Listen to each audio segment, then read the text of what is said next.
فرماتے ہیں کہ میں مزدور لینے گیا، بغداد کے چوک میں مزدور بیٹھے ہوتے تھے، تو میری ان مزدوروں میں سے ایک نوجوان بچے پہ نظر پڑی۔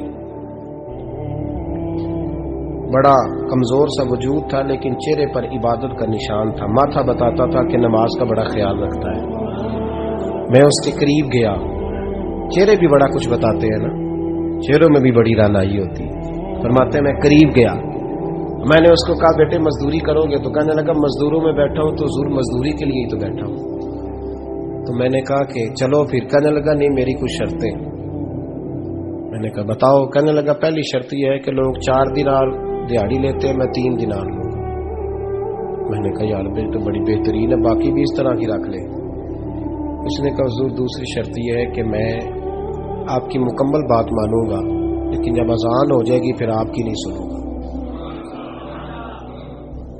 تیسری بات اس نے یہ کی کہ حضور میں آپ کے گھر میں کام کروں گا پر آپ کے کسی سوال کا جواب نہیں دوں گا۔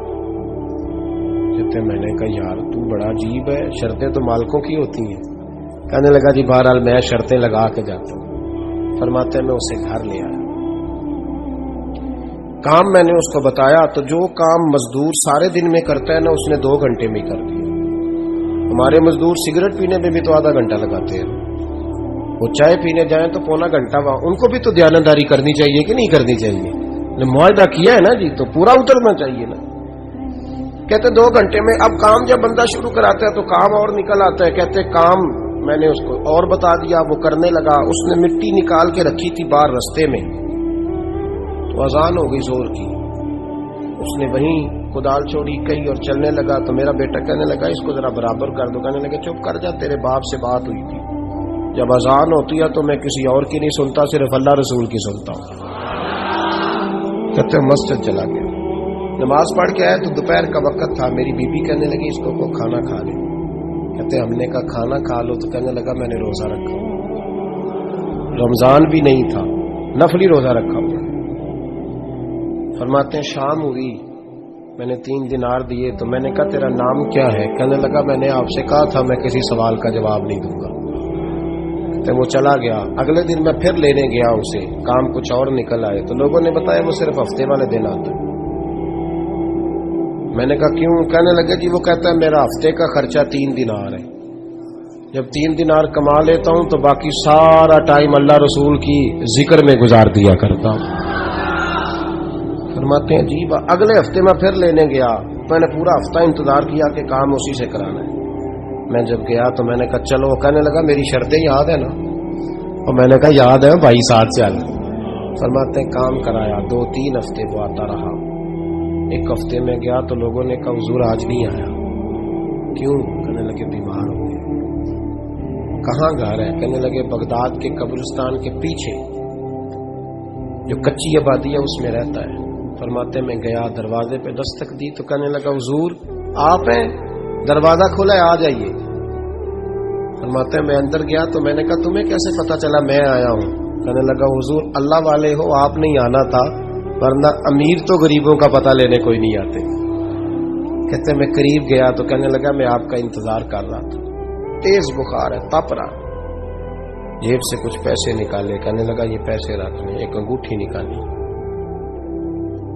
کہنے لگا حضور آج رات کو میرا انتقال ہو جائے گا، ان پیسوں کا کفن خرید کے صبح جنازہ پڑھ کے مجھے دفن کر دینا، اور جب دفن کرو تو یہ انگوٹھی لے کے عصر کے بعد ہارون رشید کے پاس جانا،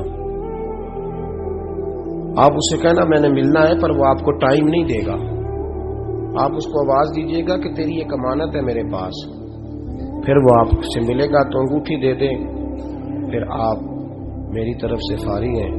حضرت فرمانے لگے تیرا نام؟ اور کہنے لگا حضور وقت تھوڑا ہے،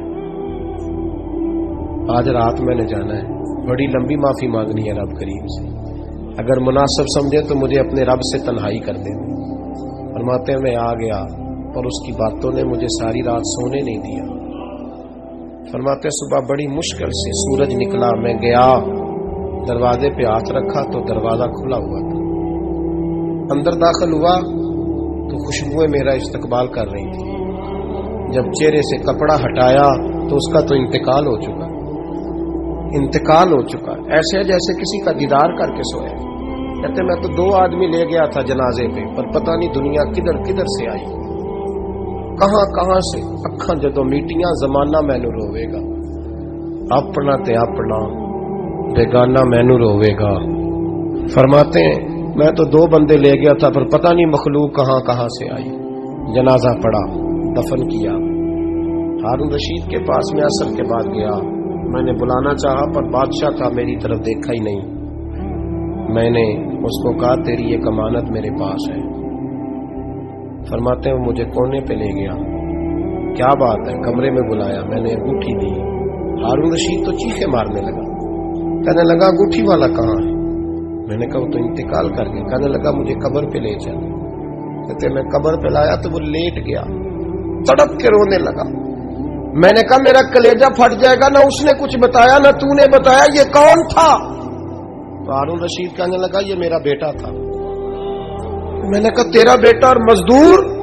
کہنے لگا حضور یہ حضرت داؤد تائی کے پاس بیٹھا کرتا تھا، ان کا مرید تھا، مجھے روز کہتا تھا ابا تو نے بڑی دنیا کٹھی کر لی ہے، مرتے وقت تجھ سے ٹانگیں سمیٹی نہیں جائیں گی، اتنا حساب نہیں تو دے سکے گا۔ میں اس کو سمجھا دیتا، اس کی اماں سمجھا دیتی، یہ روز ہمیں کہتا چھوڑ دو آ جاؤ اللہ رسول کی بارگاہ میں جھک جائیں، ہم سمجھ۔ ایک دن یہ چلا گیا، کہنے لگا پھر تمہارا رستہ اور ہے اور میرا رستہ اور ہے۔ یہ سونے کی انگوٹھی غلطی سے اس کے پاس رہ گئی، غلطی سے ہیرے کی انگوٹھی چلی گئی۔ کہنے لگا دیکھو میرے بیٹے نے آج وہ بھی واپس کر دی ہے۔ پھر تڑپ کے کہنے لگا ہارون رشید تھا تو یہ میرا بیٹا، پر میرا مرشد نکلا، میرا پیر نکلا۔ بھائی زندگی تو بڑی تھوڑی ہے نا۔ بابا صاحب نے کہا تھا اٹھ فریدا ستیا، اور داڑھی آ گیا پور، اگا نیڑے آ گیا، پچھا رہ گیا دور۔ اٹھ فریدا ستیا، خلقت ویکھن جا، متے کوئی مل جائی بخشیا تے تم ہی بخشیا جا۔ اٹھ فریدا ستیا، جھاڑو دے مسیت تو ستے